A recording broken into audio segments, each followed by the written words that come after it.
tugusuje wowe natwe umunsi ku munsi, isaha n'isaha, umunota ku munota.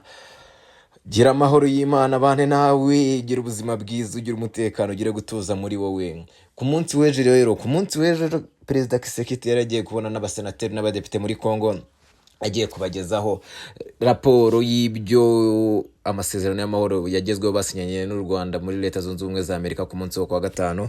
Rero Perezida wa Repubulika Iharanira Demokarasi ya Kongo Felix Antoine Tshisekedi ubwo yageraga imbere ya bano bantu, ikintu cya mbere yahise ababwira gushinja u Rwanda kutubahiriza ibyo biyemeje mu masezerano y'amahoro y'ubuhuza bwa Leta Zunze Ubumwe za Amerika agamije kurangiza imyaka myinshi y'intambara mu burasirazuba bw'igihugu cye bwuzuye umutungo kamere. Tshisekedi yabivugiye mu ijambo yagejeje ku badepite n'abasenateri. Kugeza ubu nta gisubizo cya Kigali cyahise gitangwa muri ibyo birego. Leta Zunze Ubumwe za Amerika biciye mu biro by'ububanyi n'amahanga State Department yasabye u Rwanda kwirinda ibikorwa byo kurura umwuka mubi cyangwa byose bishobora guteza ubushyamirane bushya. Imirwano igomeje guhitana abantu ndetse yanakomeje kubangamira ishyirwa mu bikorwa ry'amasezerano. Mu mpera z'iki cyumweru gishize abarwanyi ba M23 bahagabye intambwe bakirara mu gace kari hafi y'umupaka w'u Burundi bafata umudugudu wa Ruvungi nk'uko byemejwe n'abaturage babiri bavuganye na Reuters kandi bagasangiza amashusho agaragaza abarwanyi bari mu nama muri ako gace. U Rwanda rwo ruremera ko rutagira icyo rufasha M23 ndetse rutagize n'icyo rubafasha n'ubundi muri iyo mirwano iri kuba, rurabihakana rwose rwivuye inyuma, ku buryo abayobozi bavuze ko bamwe mu basirikare ba FARDC bahunze umujyi barimo, maze ku cyumweru bagirana imirwano y'imitwe y'abasivili ya Wazalendo mu mujyi wa Sange uherereye hafi yaho. Byavuzwe ko Sange yarashweho n'ibisasu bishoboka kuba ari bombe cyangwa grenade, kandi abantu bagera kuri 36 bagahita bahitanwa n'ibi bisasu nk'uko umwe mu bayobozi n'andi masoko ya Reuters agenda bitangaza kuri uyu wa mbere. Kugeza ubu ntibiramenyekana neza uruhande rwaba rwararashe cyangwa ubwoko bw'intwaro bwakoreshejwe mu gutuma habaho iyi mirwano. Umwe mu baturage bakurikirana hafi ibibera muri ako gace yasangije itangazamakuru amafoto y'imirambo y'abantu bishwe, bigaragara ko bari abaturage basanzwe bambaye imyambaro isanzwe y'amabara yose itari ya gisirikare, kandi bose basukiwe n'amaraso, bari baryamye mu buryo butandukanye, amaraso ari kuva cyane. Imirambo ibiri muri iyo yari mito, bigaragara ko yari iy'abana batoya, ndetse iyindi ni y'abantu bakuru bagiye batandukanye, abagabo n'abagore. Ingabo za Kongo FARDC zahise zisubiza ubusabe bwo gutanga ibisobanuro, no ku ruhande rwa M23 ntacyo barabitangazaho. Mu cyumweru gishize u Rwanda na Kongo bongera kwemeza ko biyemeje kubahiriza amasezerano y'ubuhuza bwa Leta Zunze Ubumwe za Amerika yasinywe mu kwezi kwa Kamena, kandi bongera gusinya andi masezerano mashya i Washington. Umuvugizi wa Leta Zunze Ubumwe za Amerika yaragize ati: Amerika ifite impungenge zikomeye mu mirwano ikomeje mu burasirazuba bwa Kongo, ikomeje gutera abantu gutabwa mu nzu zabo no kubateza ububabare bwinshi ndetse ubukene bwinshi, inzara nyinshi, ndetse yewe ikomeje kubatera ubuhunzi. Ibyo yabivuze kandi mu gihe hari umusirikare wa M23 yerutse gukoresha inama muri bino bice, aho abaturage bamubwiye ko bashonje, akavuga uti muhumure muzashira inzara n'intambara yarangiye. Umuvugizi wa Leta Zunze Ubumwe za Amerika yaragize ati: nanone Amerika ifite impungenge zikomeye mu mirwano ikomeje mu burasirazuba bwa RDC, ikomeje guteza abantu guhunga ububabare bukomeye ndetse ikomeje no kubateza urupfu. Yakomeje agira ati: u Rwanda rukomeje gufasha umutwe wa M23, rugomba kwirinda ibi bikorwa byose byateza indi mirwano. Umwe mu bayobozi ba Leta Zunze Ubumwe za Amerika, akaba ari umwe mu basiniya mu buyobozi bwa Trump, yavuze ko bakurikirana hafi uko ibintu bihagaze, harimo n'ahandi ibikorwa biri ku butaka bitajyanye n'ibyo impande zombi ziherutse kwiyemeza. Uyu muyobozi yavuze ko ubuyobozi bwa Amerika bukorana na Kongo n'u Rwanda, kandi ko perezida yamenyesheje impande zombi ko azagena uko abacira urubanza ashingiye ku ishyirwa mu bikorwa ry'amasezerano, ndetse ko ategereje ibisubizo bihita biboneka muri ako kanya. Amagambo yasubiyemo namwe, ariko icyo bisobanuye kiracyari kimwe. Hagati aho rero intambara muri Kongo iracyakomeje, kandi abaturage bakomeje guhunga. Gusa nanone ibice bigenzurwa n'umutwe wa AFC M23 byo ubona ko ituze rigenda riza gake gake ugereranyije n'ubusahuza abaturage bari bakomeje guhura nabwo bwa Wazalendo ndetse na FARDC. Amasezerano aherutse gusinywa agamije kurangiza intambara muri Repubulika Iharanira Demokarasi ya Kongo atangira gushyirwa mu bikorwa ku wa mbere nyuma y'aho DRC n'u Burundi bashinje u Rwanda kugira uruhare mu bitero byagabwe ku bice byegereye umupaka byakozwe n'umutwe wa M23 ushinjwa gushyigikirwa n'u Rwanda. Rero nyuma y'ubwo yari asinywe rwose bisa nkaho byahise bisa nk'ibisubira udubi kuko perezida wa DRC Felix Tshisekedi yashinjije u Rwanda kwica amasezerano.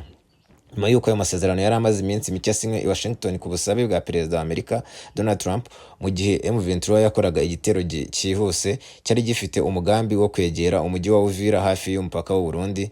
Nubwo hari ubwizerane n'amasezerano mashya aherutse gusinywa, perezida Tshisekedi we yavuze ko u Rwanda rwamaze kuyarenza ingohe, ahamya ko mu minsi ishize ingabo z'u Rwanda zagabye ibitero mu bice bitandukanye byo mu ntara ya Sud Kivu.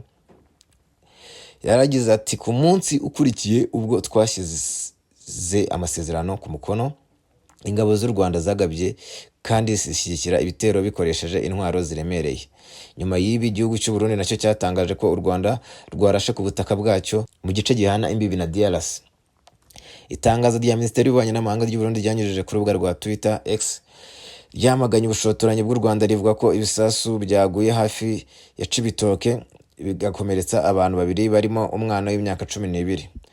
Mu burasirazuba bwa Kongo by'umwihariko mu bice byuzuye umutungo kamere, ubugizi bwa nabi bwakomeje kwiyongera kuva uyu mwaka watangira, ubwo abarwanyi ba M23 bafataga umujyi ukomeye wa Goma muri Mutarama, hanyuma bigakurura Bukavu, umurwa mukuru wa Sud Kivu, maze ingabo za FARDC ndetse na FDLR abasize bakoze jenoside mu Rwanda ndetse na Wazalendo batangira kwigaba ahantu bagendaga bahungira, bakajya bakora urugomo, bafata abagore ku ngufu n'ibindi byaha bigiye bitandukanye nk'uko BBC na Reuters bibivuga.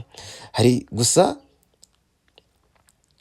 ahandi ho hari icyizere ko amahoro ashobora kuboneka nyuma y'imyaka irenga 30 y'intambara, ubwo Tshisekedi na mugenzi we perezida Paul Kagame basinyaga amasezerano i Washington mu minsi ishize mu muhango wari uyobowe na perezida wa Leta Zunze Ubumwe za Amerika Donald Trump.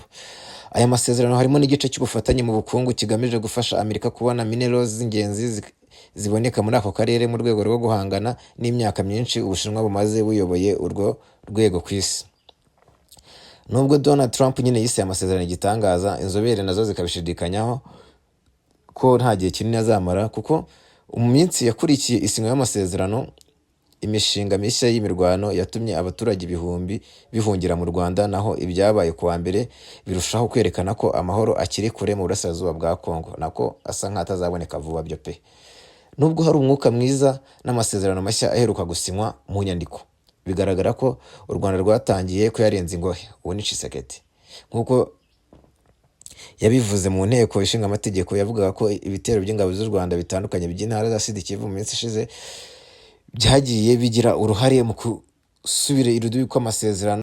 Ubundi uruhare rw'u Burundi mu ntambara yo mu burasirazuba bwa Kongo ni amasezerano yo guhagarika imirwano no mu burasirazuba bwa DRC yagize asinywa kandi agashingwa mu buryo bwihuse, ariko ntibyigeze birangira intambara imaze imyaka 30, ahubwo nubwo igenda ivugwa mu bihe bigiye bitandukanye. Hari igihe intambara yagiye isubiza mu bikorwa ibihugu bihana imbibi nk'u Rwanda, Uganda n'u Burundi, rimwe na rimwe bifasha imitwe y'abanzi b'ingenzi ya DRC nk'uko perezida Tshisekedi abivuga, inyeshyamba ziba zirwana na leta iri ku butegetsi. Gusa umujyi wa Uvira uri ku ruhande rwa Lac Tanganyika ugereranyije n'umurwa mukuru w'ubukungu w'u Burundi Bujumbura, ubona ko kugwa kwa Uvira mu maboko y'ingabo za M23 ari icyago gikomeye ku gihugu cy'u Burundi, ku buryo u Burundi bwo bwamaze no kudeklara intambara rwose, buvuga ko bushinja u Rwanda nyine kugaba bitera aho ngaho, kuko mbona Burundi bumeze nk'ubwitiranya M23 n'u Rwanda, hari banza ari uko bavuga ikinyarwanda.